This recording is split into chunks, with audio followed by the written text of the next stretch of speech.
are fitted around people, not. The Honourable Lady is chuntering from a sedentary position, but it is precisely in order to modernise the state. Unless she's first focused on the future, her party will remain stuck in the past. Thank you, Mr. Speaker. Nottingham University announced last week that it is closing 16 courses as part of cost-saving measures due to limited research income making these courses less financially viable. What steps is the Secretary of State taking to make sure her huge R&D budget gets to frontline institutions and universities at the heart of our vision for growing the economy?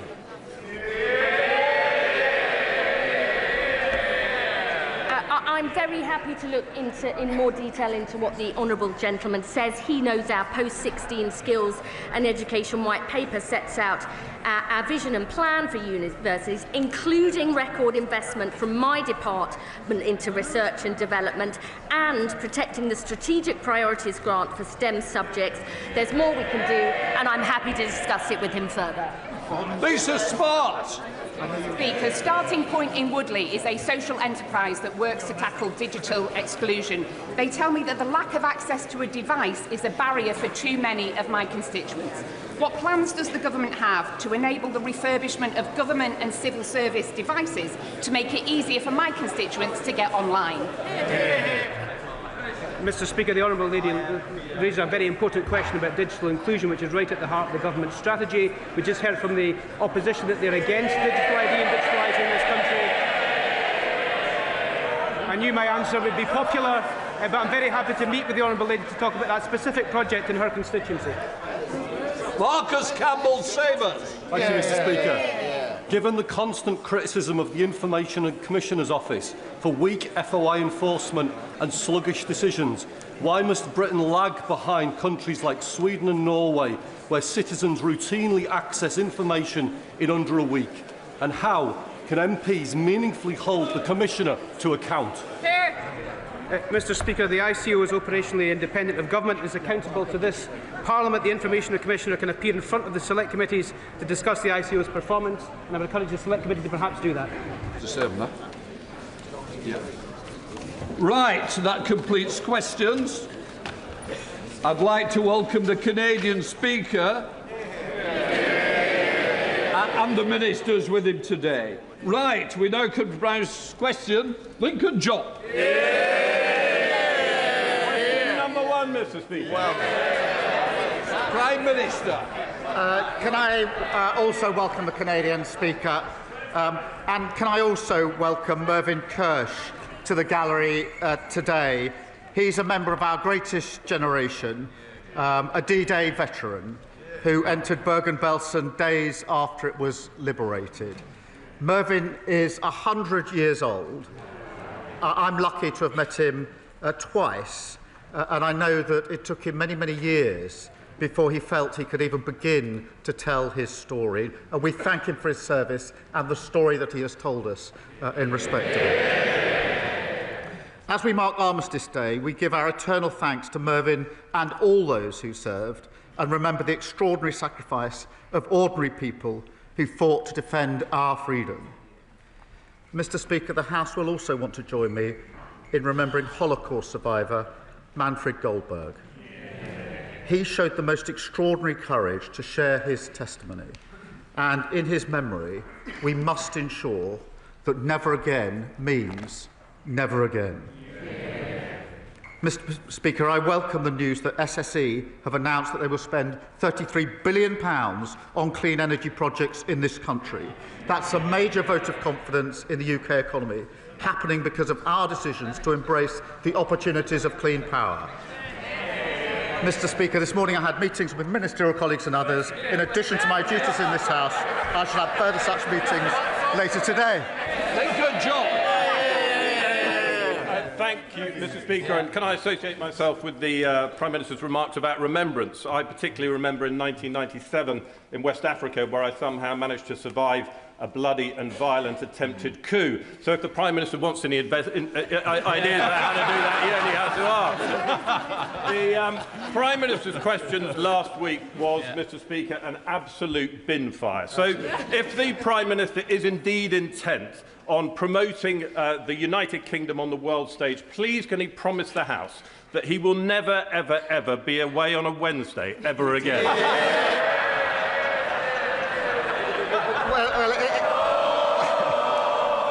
Well, it's always great to hear from the successor for Kwasi Kwarteng's constituency, Mr. Speaker. I'm very proud to represent our country on the world stage. Last week in COP, before that in NATO, and it's because of the reputation we've rebuilt over the last 15, 16 months that other countries now want to do trade deals with us and want to place their orders with us. Sally Jameson. Thank you, Mr. Speaker, and can I also associate myself with the remarks from the Prime Minister? The Prime Minister will be aware of the campaign run by the trustees of the British Coal Staff Superannuation Scheme, which is campaigning to return the £2.3 billion investment reserve back to its members, 700 of which are in Doncaster Central. The Labour government delivered on its manifesto pledge for the MPS scheme last year, so will the Prime Minister also ensure that fairness and justice is delivered to the BCSSS members at the upcoming budget, and will he meet with me and other Coalfield MPs to discuss further? Well, I know how committed she is to righting historic wrongs for our mining communities, and I can assure her so am I. She will know we've already transferred £1.5 billion that was wrongly kept from over 100,000 former mine workers. Ministers, as she knows, have met the BCSSS trustees on several occasions. The Industry Minister is meeting them later on today, and I'll make sure that she's updated in relation to that. Can be made not the Leader of the Opposition. Thank you, Mr. Speaker. And can I associate my party with the Prime Minister's comments about Remembrance Week and also his comments on Manfred Goldberg and Mervyn Kirsch, who is in the gallery today? Mr. Speaker, this morning on the BBC, the Health Secretary said there is a toxic culture in Downing Street that needs to change. He's right, isn't he? Mr. Speaker, my focus each and every day is on rebuilding and renewing our country. But let me be absolutely clear, any attack on any member of my cabinet is completely unacceptable. On the Health Secretary, Mr. Speaker, in relation to Health Secretary, he promised before the election that in the first year of a Labour government we'd deliver 2 million extra appointments. We didn't deliver 2 million, or 3 or 4. We delivered 5 million extra appointments. And today the Health Secretary is in Manchester, where he's announcing that because of the action he's taken to abolish NHS England, he's putting more people on the front line. He's doing a great job, as is the whole of my cabinet. Mr. Speaker, what we heard the Health Secretary say this morning was that he wants to cut waiting lists, but we all know that there's only one waiting list that he really wants to cut. But the Prime Minister is not going to do anything about the toxic culture. This is his responsibility. Just last night, his allies accused not just the Health Secretary, but the Home Secretary and even the Energy Secretary of launching leadership bids. These attacks came from Number 10, nowhere else, his toxic Number 10. The person responsible for the culture in Number 10 is his Chief of Staff, Morgan McSweeney. Does the Prime Minister have full confidence in him? Morgan McSweeney, my team and I are absolutely focused on delivering for the country. And let me be clear, of course, Mr. Speaker, I've never authorised attacks on Cabinet members. I appointed them to their posts because they're the best people to carry out their jobs. Mr. Speaker, she asks about waiting lists. Waiting lists are down under this government. The number of GPs is up. And because we've scrapped NHS England, we're investing on the front line. That's what the Health Secretary is doing today, getting on with his job, and he's doing a very good job too. Mr. Speaker, I didn't hear him give full confidence to Morgan McSweeney, but the truth is he says these attacks aren't authorised. That means he's lost control of Number 10, because that's where they're coming from. But the real scandal, Mr. Speaker, the real scandal is that 2 weeks from a budget, the government has descended into civil war. Instead of fixing the mess they've made of the economy, they're all... Mr. Speaker, they're all chuntering. These are the feral MPs that Number 10 has been talking about. They're not my words. They're Number 10's words, his words. But unbelievably, Mr. Speaker, the Prime Minister's advisers have been reduced to briefing that MPs can't get rid of him, and I'm not making this up, they can't get rid of him because it would destabilise international markets. Why does the Prime Minister think that there would be a market meltdown if the Health Secretary took over? Mr. Speaker, this is a united team and we are delivering together. Look what we're doing. The fastest growth of the G7. 5 interest rate cuts. Trade deals with the EU, the US and India, all of which they oppose. We've delivered. And I can update the House. If people want to audition for a pantomime, I suggest you go to the Old Vic. Mr. Speaker, I can update the House. The Bank of England has upgraded growth today. We've secured £230 billion of private investment. And just this morning, I thought she might welcome it, the SSE have announced £33 billion of investment in clean power. That's what this team are delivering for the country, fixing the mess that they left. Mr. Speaker, he's talking about growth and investment. While the Prime Minister desperately tries to cling on to his own job, perhaps he understands what it's like for all those people out there losing their jobs. How can he talk about growth? Yesterday, we learned that unemployment has risen to the same rate as it was in lockdown. 180,000 jobs lost, Mr. Speaker. Why does the Prime Minister think that unemployment has risen every single month since Labour took office? Mr. Speaker, let me give the House the details. 329,000 people more are in work since the start of this year. So 329,000 more are in work. Of course, I accept we need to do more in relation to unemployment. That's why we're transforming job centres, which they opposed. That's why we're working with 60 major businesses to tackle ill health in the workplace and invested £3.8 billion in tailored back-to-work support, which they opposed. I would also remind the Leader of the Opposition, Mr. Speaker, that the average unemployment in the 14 years of her government was 5.4%, higher than the rate today. Mr. Speaker, we left employment higher than it was after the last Labour government. Let me tell him now, what is causing it is his disastrous budget last year. That is what has caused the increase in unemployment. And so, to be clear, for all those Labour MPs shaking their heads, it's last year's tax rises that have killed jobs, and that's what's going to trigger this year's tax rises. This is the tax doom loop, and there is only one way out of it, and that is to cut spending. So why is the Prime Minister instead offering welfare giveaways to save his own skin? Well, Mr. Speaker, I'll tell the Leader of the Opposition why we increased national insurance. It's because of the mess that they left the country in. The NHS on its knees. Now we've got 5 million extra appointments, waiting lists down, and 2,500 more GPs as a result of our decisions. But it's nearly the one-year anniversary, but she still hasn't told us in relation to national insurance whether she agrees and admits that we should do it, or if if that's her position, how she would find the money that we raised in the budget. She's had a whole year to think about that question. Perhaps now she can give us an answer. Mr. Speaker, I wouldn't have made the stupid mistake in the first place of putting up the jobs tax and killing jobs. Since they came in, it's been disaster after disaster. The Deputy Prime Minister, the new Deputy Prime Minister, is clueless about how many illegal migrant sex offenders he's let loose. The Culture Secretary breaking the rules to give her donor a top job. Taxes set to rise even further. Unemployment at levels not seen since lockdown. And in the middle of it, a weak Prime Minister at war with his own cabinet. Mr. Speaker, it's not just him, it is all of them. There is no replacement, it is all of them. 2 weeks before the budget, isn't it the case that this Prime Minister has lost control of his government, he's lost the confidence of his party and lost the trust of the British people? Mr. Speaker, the stupid mistakes were made over 14 long years. They broke the economy, and now they think that they can lecture us.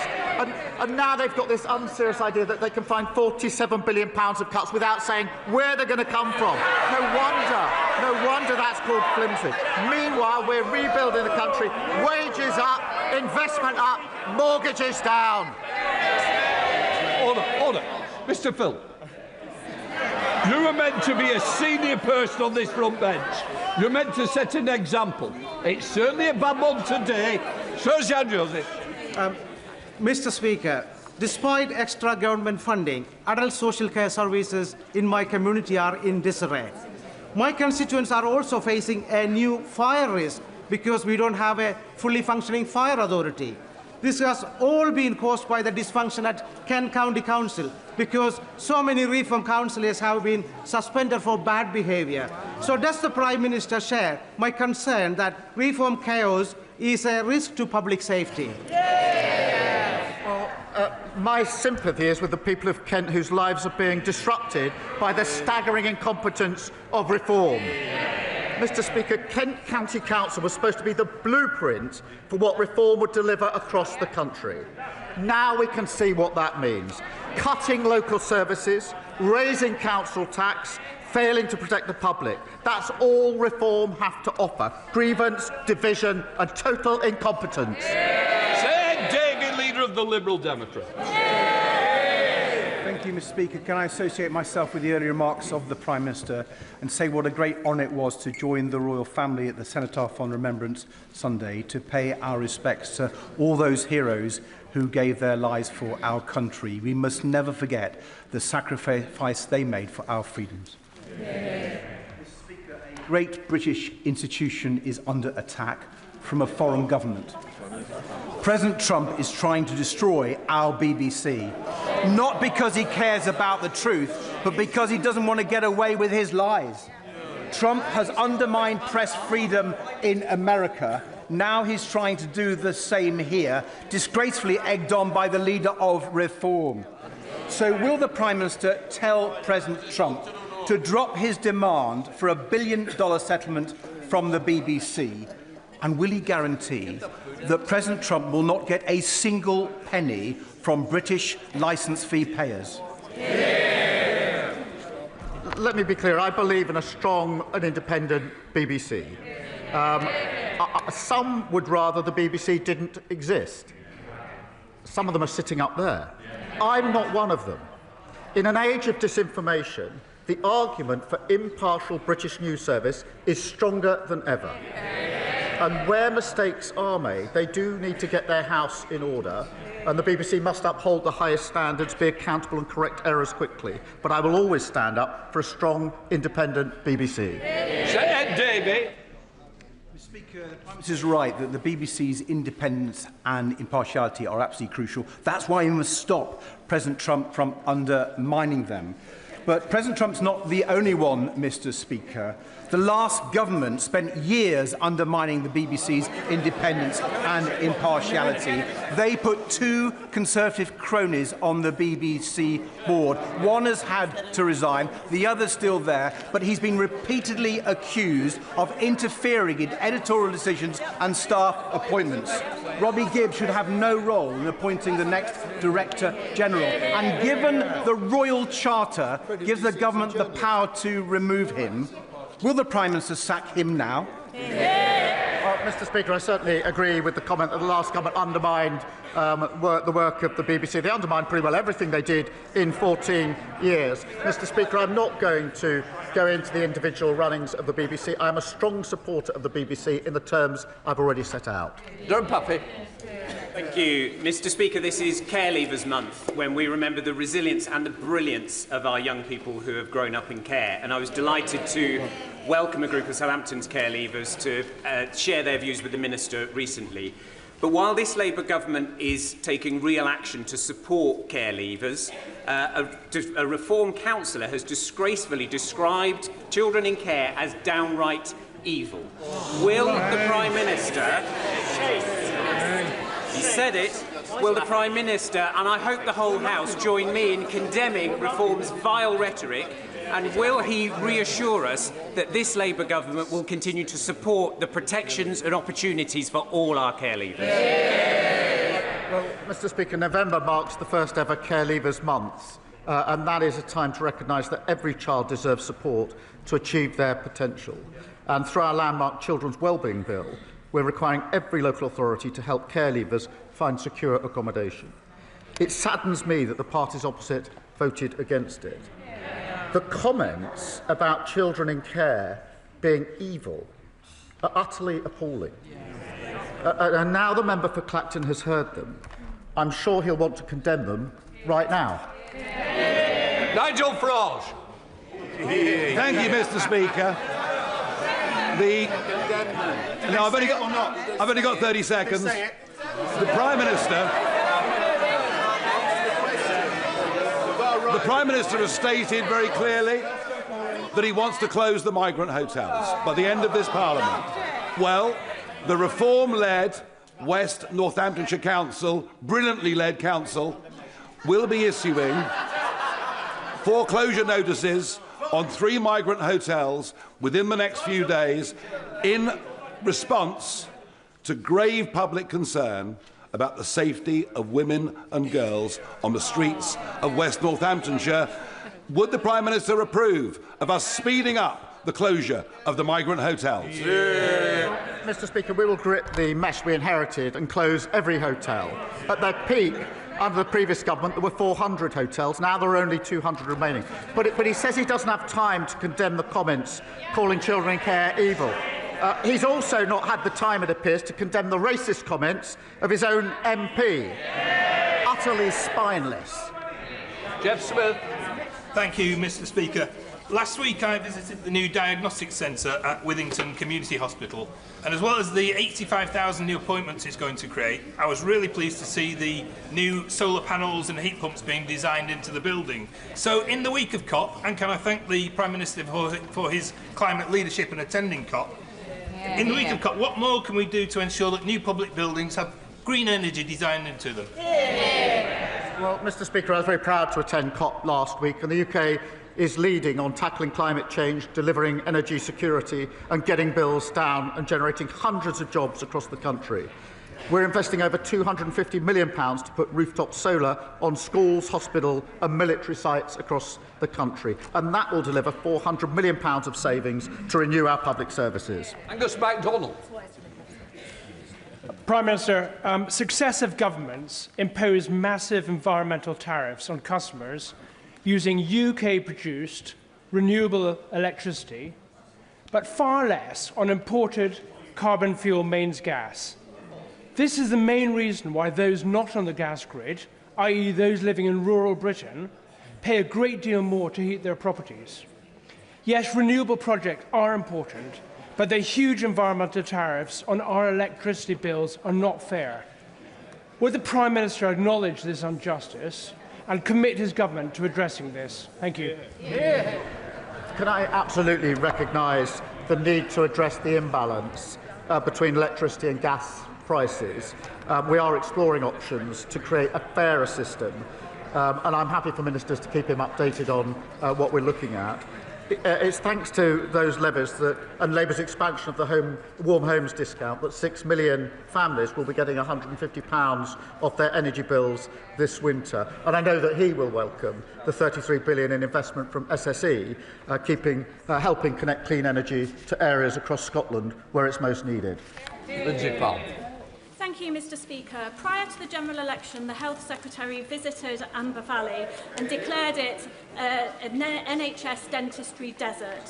Since then, I've secured £240,000 of additional funding, encouraged my constituents to access the 16,300 emergency appointments in Derbyshire, and last week secured thousands of extra UDAs. But there is more to do. So can the Prime Minister update me on the progress of the contract negotiations with the BDA and the timescale that the department is working to? Well, Mr. Speaker, I'm appalled that we inherited such a situation where tooth decay is the most common reason where children between 5 and 9 are admitted to hospital. Every children's hospital under their watch going in 5 to 9. I was very shocked when I heard this the first time at Alderhay Hospital up in the northwest, that more children being admitted to have their teeth taken out because they're rotting between the ages of 5 to 9 than any other operation. That was their record. They should just be ashamed of it. Ashamed of it. It's why I'm determined to rebuild NHS dentistry. I can confirm that discussions are underway with the sector, including the British Dental Association, on fundamental reform to the dental contract to get her constituents the care that they need and that they deserve. Thank you, Mr. Speaker. Jehoot's pharmacy has been responsible for repeated closures, leaving staff unpaid and residents without access to vital medicine.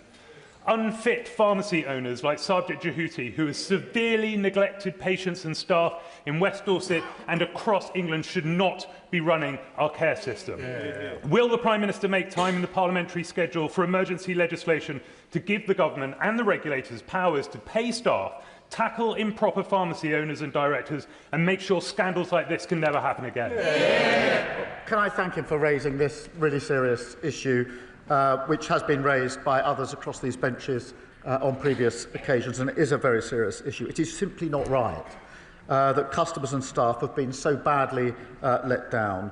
The Care Minister has convened representatives from across the industry to resolve the situation as quickly as possible, and I want to reassure him that we're working speedily to consider how to strengthen regulation of these pharmacies, and I'll update the House as soon as I can. Thank you, Mr. Speaker. During the assisted dying debates, I and many others highlighted the importance of palliative care provided by hospices, but this vital work has been left reliant on donations and charity for far too long, and Garden House Hospice in Letchworth is now facing a serious funding gap. I welcome government investment in hospices, but will the Prime Minister consider broader reform to put hospice funding on a sustainable footing, and can he ensure ministers meet with me to explore every option to keep Garden House Hospice open?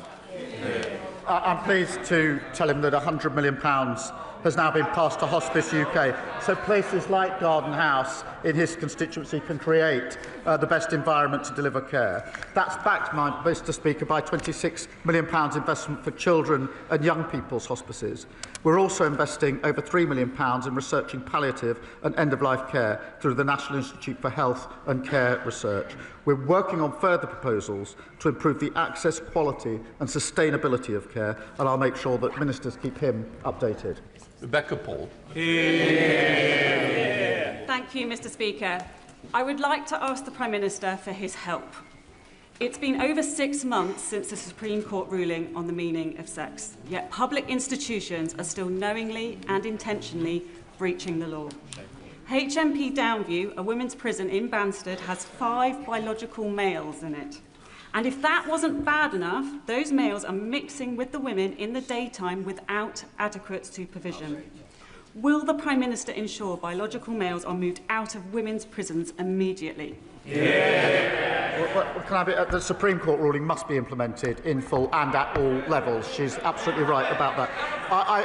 She's raised these examples with me. I will make sure they're looked into and make sure she gets a proper reply in relation to the particular examples. Thank you, Mr. Speaker. With miles of golden sand and a bucket full of memories, Rill has been attracting visitors for generations. After millions of pounds of Welsh Government investment and a £20 million UK Government neighbourhood fund, Rill is on the up. Does the Prime Minister agree with me that only with 2 Labour governments working together can we restore pride in our Welsh seaside towns? Join me for a stroll on our new promenade to see just what Rill has to offer. Well, that's a very appealing invitation just at the moment. Mr. Speaker, I'm proud to be putting power and resources directly back in the hands of local people in communities like Rill. That £20 million can be used for issues that matter most to them, include revitalising their high street, a cause that I know is crucial to many residents, including hers. Just 1 in 14 communities across Wales is benefiting from the Pride in Place funding. This is the renewal you get with a Labour government working with a Labour government in Cardiff. Max Wilkinson. Thank you, Mr. Speaker. Maternity services are a vital part of women's healthcare, but sadly too many women are being failed. At Cheltenham General Hospital, the Evita Birth Centre was temporarily closed for labour and births back in 2022. Last week we learned that there will be no decision about a potential plan for reopening it until spring next year. Does the Prime Minister agree with me that 4 years is far too long to ask local mums-to-be to wait? And can he give me reassurance that a temporary downgrade that was made under the Conservatives will not become permanent under his government? Can I tell him that our starting point is that we must always make sure that every mother is heard, understood and gets the quality of care that is needed. The Independent National Maternity Investigation and Local Health Needs Assessment are due to report in spring of next year, as he says. It's right that the recommendations of both of them are closely considered in any decision for Cheltenham, and I'll make sure that he's kept updated as that rolls out. Jim Dixon. Thank you, Mr. Speaker. Can I say that I've long thought that both you and the Prime Minister would suit a magnificent moustache, and I'm sure you'd be capable of growing a better one than this. Many of us men in this House and outside are growing our tash out this month to highlight the need for our health system and men ourselves to address preventable and treatable conditions to which all men are vulnerable, including prostate cancer, testicular cancer and mental health conditions such as depression.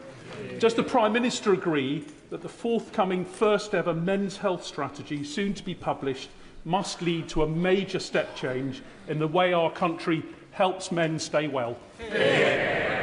Well, as he knows, my #1 priority is growth, so I'm very glad to see his upper lip. He's obviously championing this himself. And can I send my best wishes to everyone growing a moustache this Movember? It is right, Mr. Speaker, to highlight that men are hit harder by a range of conditions, including cancer, cardiovascular disease and type 2 diabetes. And that's why our men's health strategy will set out actions to improve the health of all men in England. Rupert Lowe. Thank you, Mr. Speaker. Every week we hear of a brutal murder, rape or stabbing, far too often perpetrated by someone who should not be in our country to begin with. Does the Prime Minister agree that for cases where the guilt is so undeniable, the crime so monstrous, the evil so irredeemable, the reintroduction of the death penalty for both foreign and domestic criminals should be put to the British people in a legally binding referendum?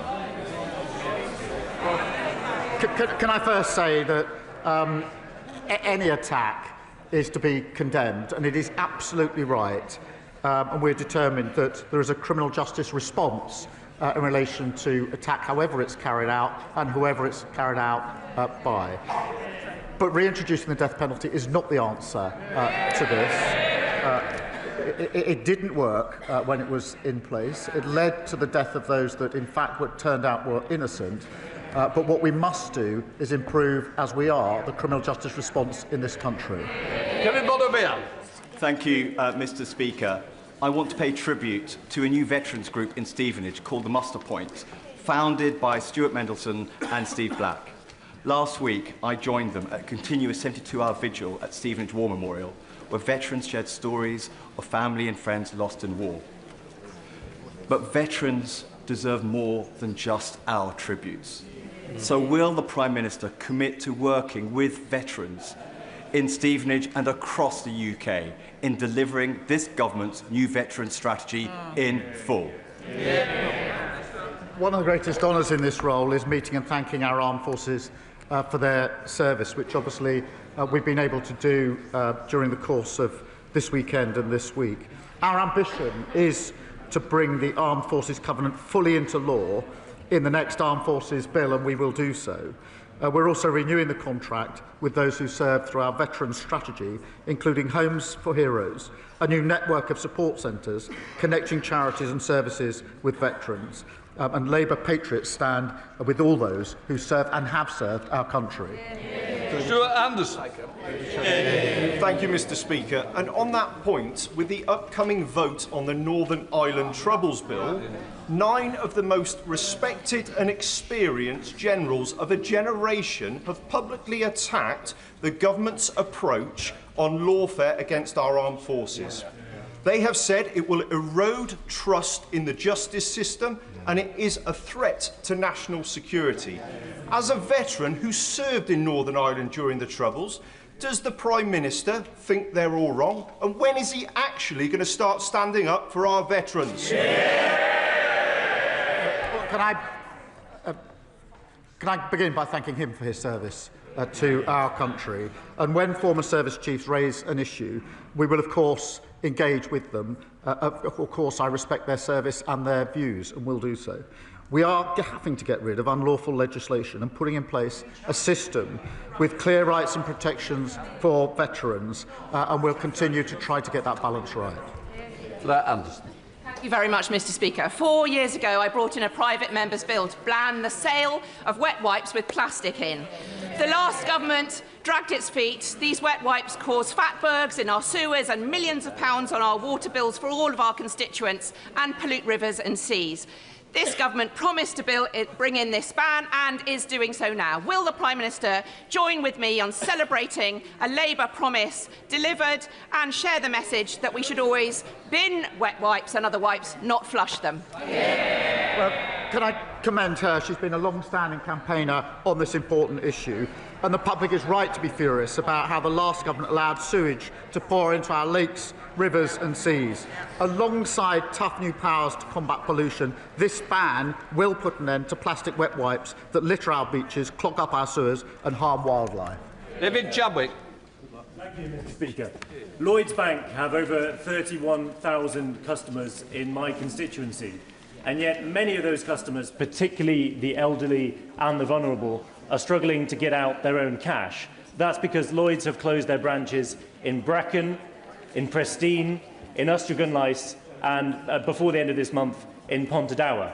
That's despite making billions in profits and paying their CEO £5 million.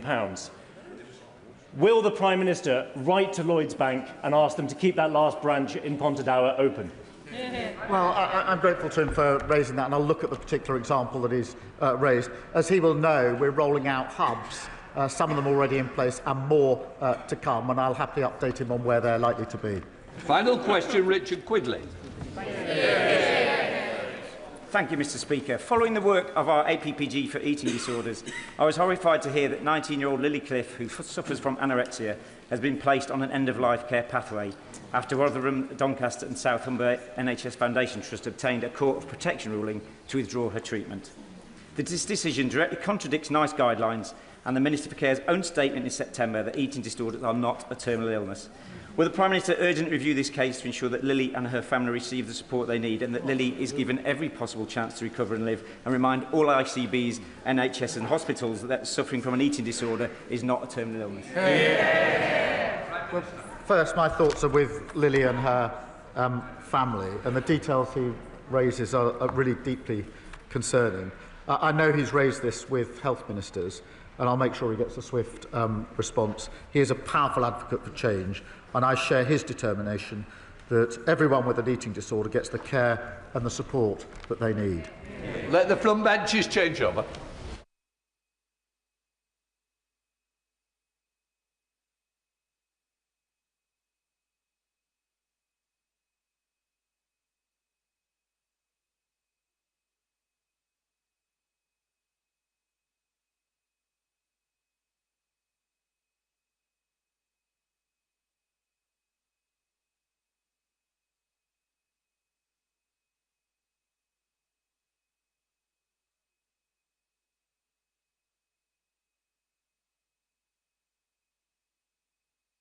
We now come to the urgent question. Louis French.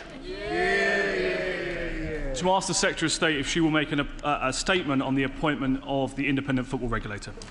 Secretary of State. Thank you, Mr. Speaker. In 2021, the former Prime Minister Boris Johnson set up the fan-led review of football and selected Dame Tracy Crouch to chair it. This led to a clear recommendation for an independent football regulator, which was strongly endorsed on all sides of this House. The previous government promised they would deliver this regulator, but they didn't, leaving fans in the lurch as a result. This government made it a priority and passed that legislation within our first year because we are fully committed to protecting football clubs across the country. To make that a reality, the Minister for Sport confirmed David Cogan as the independent chair of the football regulator on the 6th of October. David Cogan was the exceptional candidate, warmly endorsed across the world of football and by the cross-party select committee. As the House will be aware, the Commissioner for Public Appointments conducted an investigation into the appointment itself, which was released last week. I am pleased that the report does not question the suitability of Mr Cogan as chair of the IFR. The report also makes clear that I did not personally know about the donations to my leadership campaign at the time that I selected him as the preferred candidate. It also recognises that as soon as I became aware of these donations, I chose to declare them and chose to recuse myself from the remainder of the process. However, as I have made clear, I acknowledge the findings of the report. The Commissioner was clear that the breach around donations to my campaign was unknowing, but I recognise that the highest standards were not met. And as the Secretary of State for the department that ran this appointment, I take full responsibility for that. And it is for that reason that I wrote to the Prime Minister and apologised for this error. I will, of course, ensure that lessons are learned from this process with my department. Our focus now is to make sure that no fan ever has to go through what I and my constituents lived through in Wigan. Implementing this regime to help protect clubs in financial peril and putting the interests of fans up and down the country first is a priority for this government, and led by David Cogan, the independent football regulator, will get on with the job. We're here today debating process, but this is also about real-world impact. Fans up and down the country need us to get on with delivering on our promise and making a difference. This is for Derby County, Scunthorpe United, for Morecambe, for Sheffield Wednesday, for Wigan, Reading, Macclesfield Town and Bury. We're putting fans back at the heart of the game, where they belong. Thank you, Mr Speaker. Last Thursday, the Commissioner for Public Appointments